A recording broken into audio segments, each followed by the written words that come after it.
정말 감동적인 일이 일어났습니다. 미국 정부는 물론 일반 시민들까지도 이 열풍에 동참하고 있습니다. 미국 전역에서 쏟아지는 성금이 단순한 기부를 넘어 상상을 초월하는 구호 열풍으로 자리 잡고 있다고 합니다. LA 산불 현장에서 느꼈던 깊은 감동이 한국으로 이어지면서 자원봉사자들마저 발 빠르게 한국행 열차에 몸을 싣고 있습니다. 이 와중에 한 미국 간호사가 직접 경험한 생생한 이야기가 온라인을 뜨겁게 달구고 있는데요. 과연 그 충격적인 이야기는 어떤 비밀을 담고 있을지 오늘의 사연 시작하겠습니다. 그 전에 잠깐 1초 만에 누를 수 있는 좋아요 버튼을 꾹 눌러주시면 영상 제작에 큰 힘이 됩니다. 안녕하세요. 제 이름은 마이클이에요. 로스앤젤레스의 큰 병원에서 간호사로 일하고 있어요. 저는 응급실에서 밤 근무를 하면서 다친 사람들이나 아픈 사람들을 돕고 있었죠. 제 동료들은 제가 응급 상황에서도 침착하게 대처하고 누군가의 생명이 위험할 때 무엇을 해야 하는지 잘 알고 있어서 일을 잘한다고 생각하고 있었어요. 그들은 제 실력은 존중했지만 사실 저에 대해 잘 알지는 못했어요. 저는 그게 좋았습니다. 그들이 모르는 것은 제가 안에 상처를 갖고 있다는 거예요. 육체적인 상처가 아니라 감정적인 상처였죠. 10년 전 저는 한국에서 교환학생으로 지내고 있었어요. 젊고 새로운 문화를 배우는 것에 신이 나 있었죠. 하지만 거기서 뭔가 일이 생겼어요. 오해가 생겨서 상황이 안 좋아졌던 거예요. 돌이킬 수 없는 말들이 오갔고 저는 상처받고 거부당한 느낌으로 한국을 떠나게 됐어요. 그 이후로 저는 보이지 않는 벽을 제 주위에 쌓았어요. 사람들과 거리를 두고 있었죠. 일은 하고 환자들은 도왔지만 누구도 가까이 오지 못하게 했어요. 그리고 몇 년 동안 한국과 한국 사람들에 대해 부정적인 감정을 품고 있었죠. 한 번의 나쁜 경험으로 모든 사람을 판단하는 건 공정하지 않다는 걸 알고 있었지만 아픔은 항상 이성적이지만은 않았어요.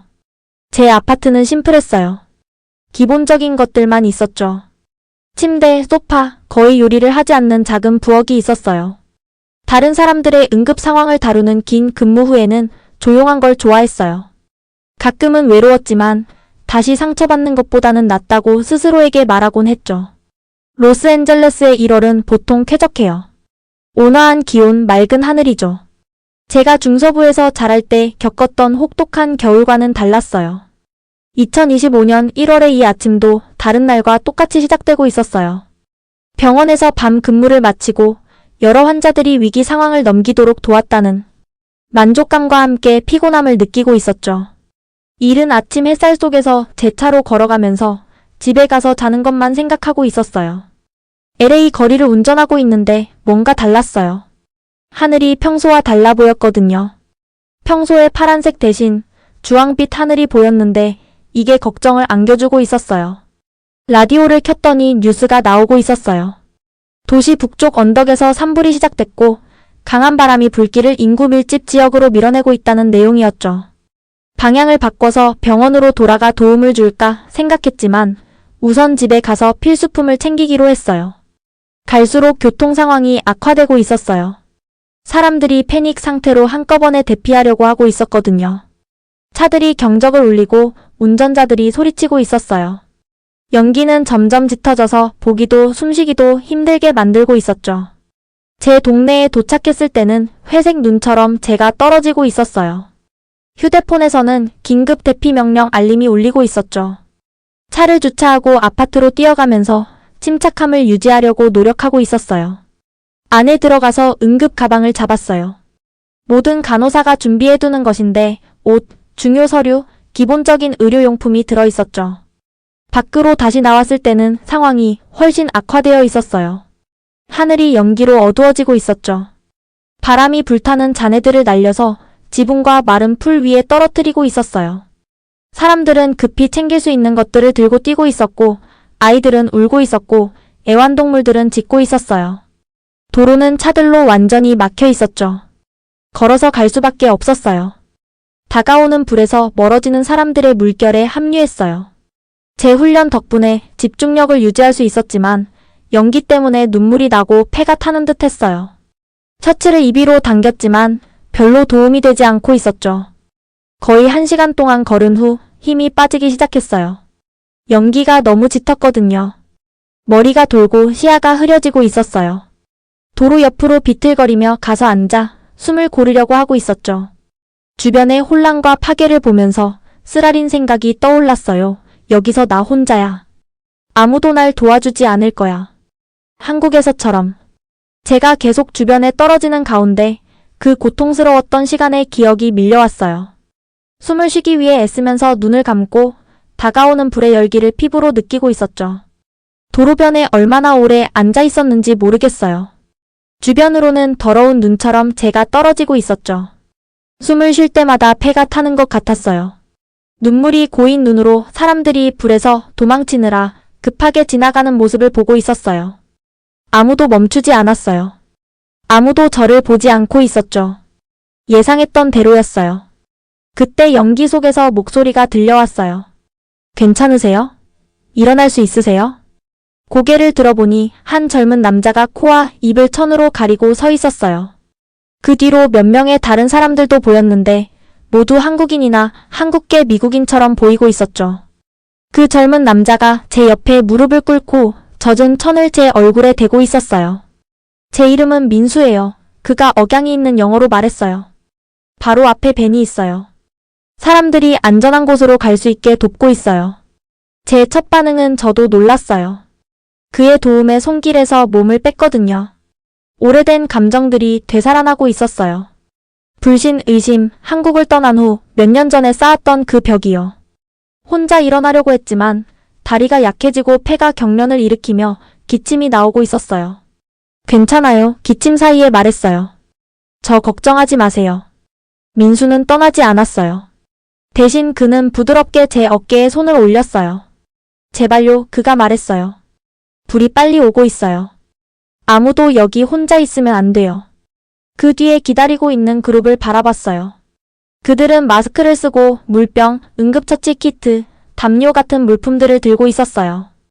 그들은 공황 상태가 아니라 목적을 갖고 움직이고 있었죠. 다른 젊은 사람, 여성이 우리에게 다가오고 있었어요. 저는 지수예요. 그녀가 완벽한 캘리포니아 억양의 영어로 말했어요. 한인 커뮤니티 센터에서 온 자원봉사자들이에요. 아침 내내 사람들을 대피시키고 있었어요. 망설였어요. 자존심과 오래된 편견이 그들의 도움을 거절하라고 말하고 있었죠.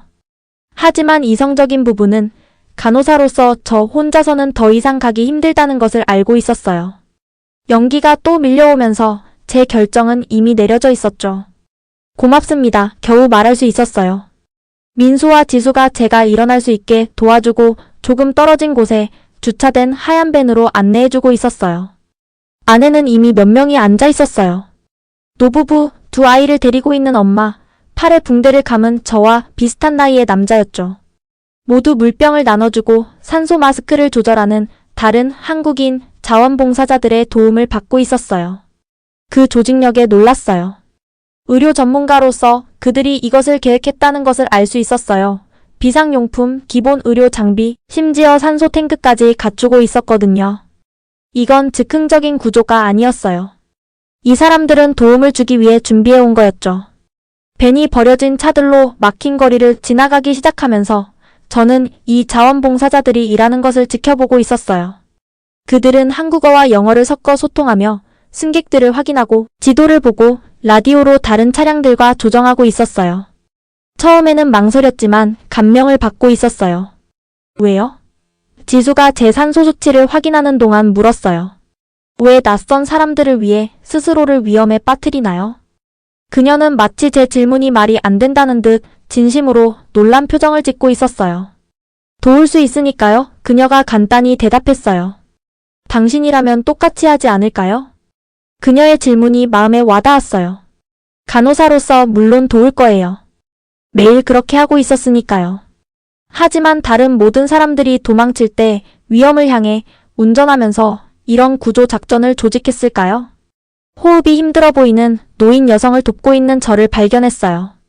그녀의 맥박을 확인하고 산소 마스크를 제대로 쥐는 방법을 보여주고 있었죠. 제 훈련이 앞서 나가고 있었고 제가 선입견을 가졌던 사람들에게 도움을 받는 불편함은 뒤로 밀리고 있었어요. 연기가 자욱한 거리를 몇 시간이나 달린 것 같은 느낌 후에 우리는 큰 학교 체육관에 도착했어요. 안에는 수백 명의 대피자들이 공간을 가득 채우고 있었지만 혼란스럽지는 않았어요. 음식과 물이 있는 테이블이 설치되어 있었어요. 자원봉사자들이 군중 사이를 돌아다니며 담요를 나눠주고 사람들의 필요를 확인하고 있었죠. 그중 많은 자원봉사자들이 한국인이라는 것을 알아챘어요. 한쪽 구석에서는 나이든 한국인 여성들이 국을 그릇에 떠주고 있었어요. 입구 근처에서는 젊은 한국계 미국인들이 새로 도착한 사람들을 확인하고 필요하면 의료 도움을 받을 수 있게 안내하고 있었죠. 임시 의료 스테이션에서 자원봉사자들이 새로 온 사람들을 분류하는 것을 보고 있었어요. 문 바로 안쪽에 서서 모든 것을 지켜보고 있었어요. 이 커뮤니티가 활동하는 것을 보면서 내 안에서 뭔가가 바뀌고 있었어요. 이 사람들이 제게 낯선 것은 그들이 누구이기 때문이 아니라 제가 그들을 낯설게 두기를 선택했기 때문이었어요. 클립보드를 든 자원봉사자가 다가왔어요. 특별한 필요나 의료 상태가 있으신가요? 사실은 제 입에서 나오는 말에 저도 놀랐어요. 저는 간호사예요. 제가 도울 수 있는 곳이 있을까요? 그 말이 제 입에서 나올 때 저도 놀랐어요. 하지만 자원봉사자의 얼굴이 밝아지면서 저를 의료 스테이션으로 안내할 때 오랫동안 느껴보지 못한 뭔가를 느꼈어요. 대피소에서의 날들이 하나로 섞여가고 있었어요. 의료 스테이션에서 12시간 교대로 일하면서 연기 흡입부터 불안 발작까지 모든 것을 치료하고 있었죠. 체육관은 붐비고 시끄러웠어요. 수백 명의 사람들이 농구장 바닥에 펼쳐진 간이 침대와 매트에서 자려고 하고 있었거든요. 혼란 속에서도 그곳에는 리듬이 있었어요. 자원봉사자들이 만들어낸 질서 같은 게 느껴지고 있었죠. 민수는 어디서나 볼 수 있었어요. 아침에는 아침 식사를 나눠주는 걸 도와주고 있었죠. 오후가 되면 물품 배달을 조직하고 있었고요. 저녁에는 영어를 못하는 한국인 노인 대피자들을 위해 통역을 하고 있었어요. 그의 에너지는 끝이 없는 것 같았어요. 그가 분명 지쳐 있을 거라는 걸 알면서도 그의 미소는 사라지지 않고 있었죠. 지수는 자원봉사자 일정을 차분하고 효율적으로 관리하고 있었어요. 노트북으로 누가 어느 스테이션에서 일하는지, 어떤 물품이 부족한지, 어떤 대피자들이 특별한 도움이 필요한지 확인하고 있었죠. 새로운 자원봉사자들이 도착하면 빠르게 교육시키고 일을 시작하게 했어요. 그 어떤 것도 그녀를 당황하게 하지 못하는 것 같았어요. 이 한국계 미국인 자원봉사자들과 함께 일하면서 매일 제 편견과 마주하고 있었어요. 친절한 행동 하나하나, 이타적인 순간들이 몇 년 전에 제가 쌓았던 벽을 조금씩 깎아내고 있었죠. 예전 감정들을 붙들려고 했지만 날이 갈수록 점점 말이 안 되게 느껴지고 있었어요. 3일째 되는 날, 한 한국인 노인 여성이 제 스테이션으로 오게 됐어요. 그녀는 숨쉬기 어려워하며 겁에 질린 표정을 짓고 있었죠. 활력 징후를 확인하고 산소를 공급할 준비를 하고 있었는데 제가 뭘 하고 있는지 설명하려고 하자 그녀는 영어를 이해하지 못했어요. 민수가 제 옆에 나타났어요. 통역 도움이 필요하세요? 막 그래라고 말하려던 참에 뭔가가 저를 멈추게 했어요. 한국에서의 시간에 대한 기억이 떠올랐어요. 저를 괴롭혔던 안 좋은 기억이 아니라 그보다 이전에 한국어 수업에서 기본 문구를 배웠던 기억이었죠. 10년 동안 사용하지 않았던 단어들이었어요. 제가 해볼게요. 저 자신도 놀라면서 민수에게 말했어요. 그 여성에게 돌아서서 녹슨 한국어로 천천히 말했어요. 안녕하세요, 할머니. 저는 간호사입니다. 이거 숨쉬기 도와요. 괜찮아요? 그녀의 눈이 놀라움으로 커졌다가 안도감이 그녀의 얼굴을 가득 채우고 있었어요. 그녀는 고개를 끄덕이고 한국어로 대답했는데 제가 모든 것을 알아들을 만큼 빠르진 않았어요. 하지만 충분히 이해했어요. 그녀는 저에게 감사하고 있었죠. 제가 산소 마스크를 돕는 동안 민수는 작은 미소를 지으며 지켜보고 있었어요. 그날 저녁 직원구역에서 함께 저녁을 먹고 있을 때 민수가 그 일을 언급했어요. 한국어를 하시네요. 놀랐어요. 불편한 마음에 음식만 쳐다보고 있었어요. 조금요. 학생 때 한국에서 1년 동안 살았어요. 민수는 제 이야기에 더 많은 것이 있다는 걸 느끼는 것 같았지만 더 묻지 않았어요. 대신 그는 한국계 미국인으로 자라면서 두 문화 사이에서 균형을 잡고 때로는 둘 다에 속하면서도 어디에도 속하지 않는 것 같은 느낌을 받았다고 이야기해주고 있었어요. 몇 년 만에 처음으로 정말로 듣고 있는 저를 발견했어요. 그의 경험은 제가 상상했던 것과 전혀 달랐어요. 그의 이야기 속의 한국은 제 쓰라린 기억 속의 한국이 아니었어요. 더 복잡하고 더 인간적이었죠. 일주일이 지났어요. 산불은 마침내 통제되기 시작했고 일부 대피자들은 집으로 돌아가기 시작하고 있었어요. 대피소의 분위기는 비상 상황에서 회복으로 변하고 있었죠. 저도 아파트로 돌아가서 병원 일로 복귀해야 했어요. 하지만 뭔가가 저를 계속 자원봉사하게 만들고 있었어요. 어느 날 저녁, 지수와 민수가 다른 자원봉사자들과 이야기하는 것을 우연히 듣게 됐어요. 그들은 한국의 강원도와 경상도에서 발생한 대규모 산불에 대한 뉴스 보도에 대해 이야기하고 있었어요. 한국계 미국인 커뮤니티는 이미 구호활동을 조직하고 돈을 모으고 자원봉사자들을 보낼 계획을 세우고 있었죠. 의료 전문가들이 필요해요. 지수가 말하고 있었어요. 응급 상황 경험이 있는 사람들이요. 그들이 제가 듣고 있다는 걸 알아차리기 전에 슬며시 자리를 떴어요. 그날 밤 조용한 체육관에 있는 제 간이 침대에 누워 잠을 이루지 못하고 있었어요.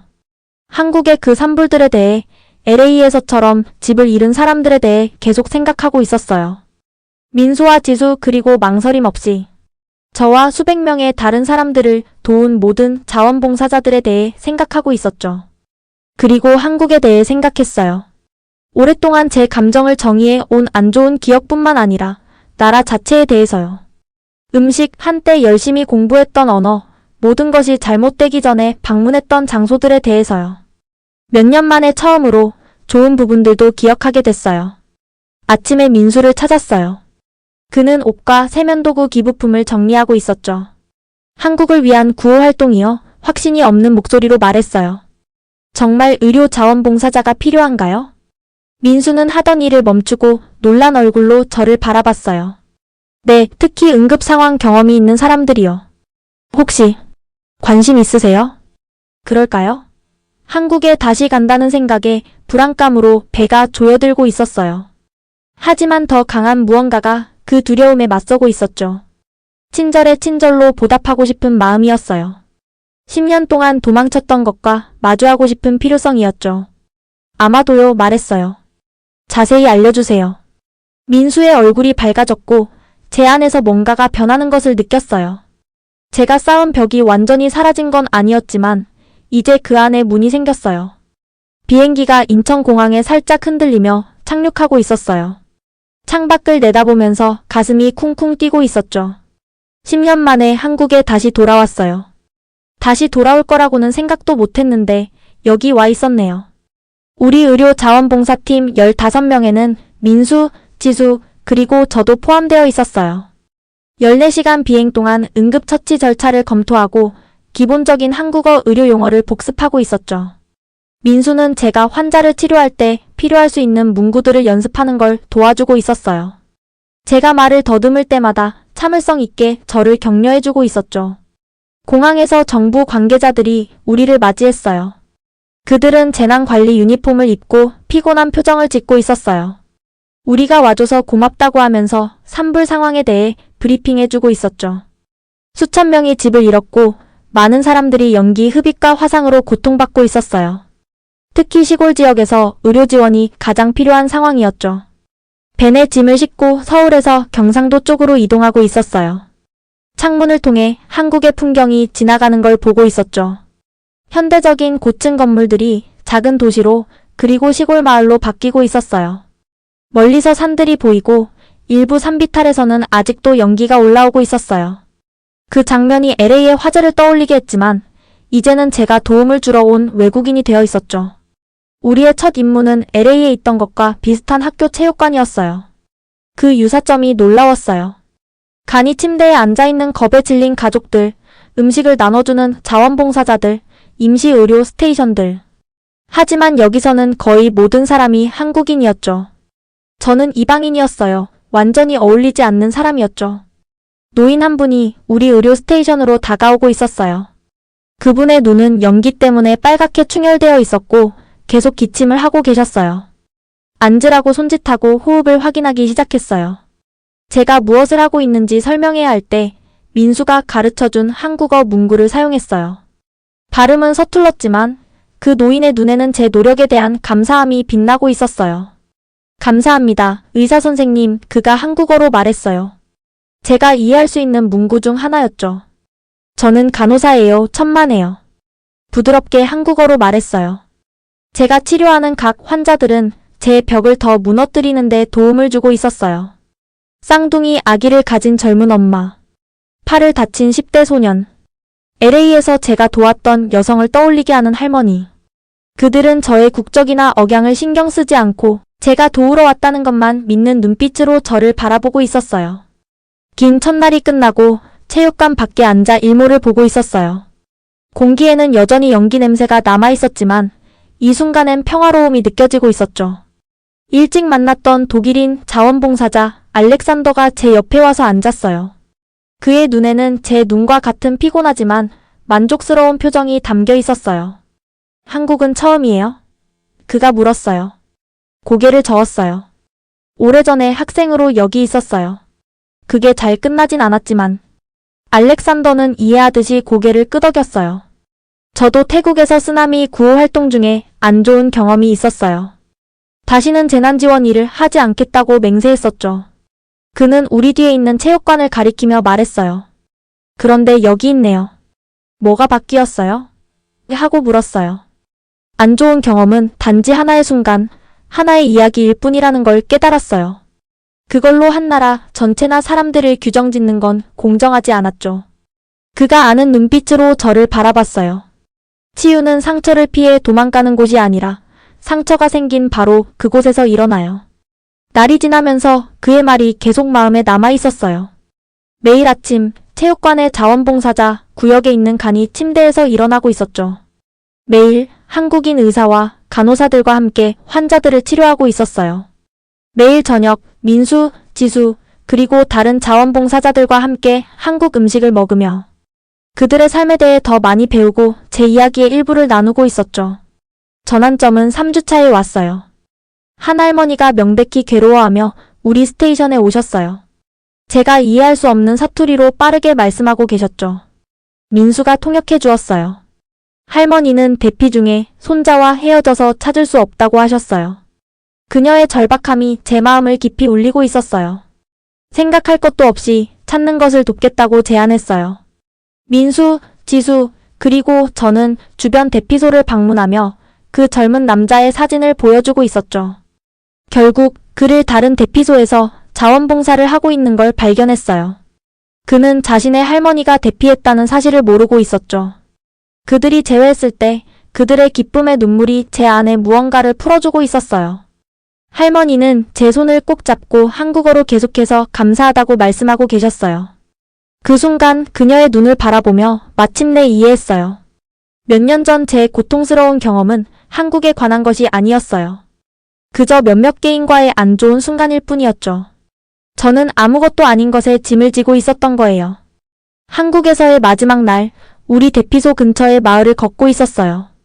이제 공기가 더 맑아졌고 화재는 진압되었어요. 사람들은 재건을 시작하고 있었죠. 작은 사찰에 들러 노인이 돌계단에서 재를 쓸어내는 모습을 보고 있었어요. 모든 일에도 불구하고 그곳엔 평화가 있었어요. 그리고 이제 제 안에도 평화가 찾아왔어요. LA로 돌아왔을 때 아무것도 바뀐 게 없는데도 모든 것이 달라 보이고 있었어요. 새로운 에너지로 병원 일을 다시 시작했어요. 정기적으로 한인 커뮤니티 센터에서 자원봉사를 하고 있었죠. 주말에는 한국어 수업을 듣고 있었어요. 민수는 제 억양을 놀리곤 했지만 저는 신경 쓰지 않았어요. 가장 중요한 건 제 이야기를 다른 사람들과 나누고 있었다는 거예요. 제가 쌓았던 벽과 그것이 어떻게 무너졌는지 이야기했어요. 고통의 원천으로 돌아감으로써 치유를 찾은 것에 대해 이야기했어요. 때로는 가장 위대한 여정이 대양을 건너는 것이 아니라 우리 자신의 마음속 분열을 건너는 것이라고 이야기했어요.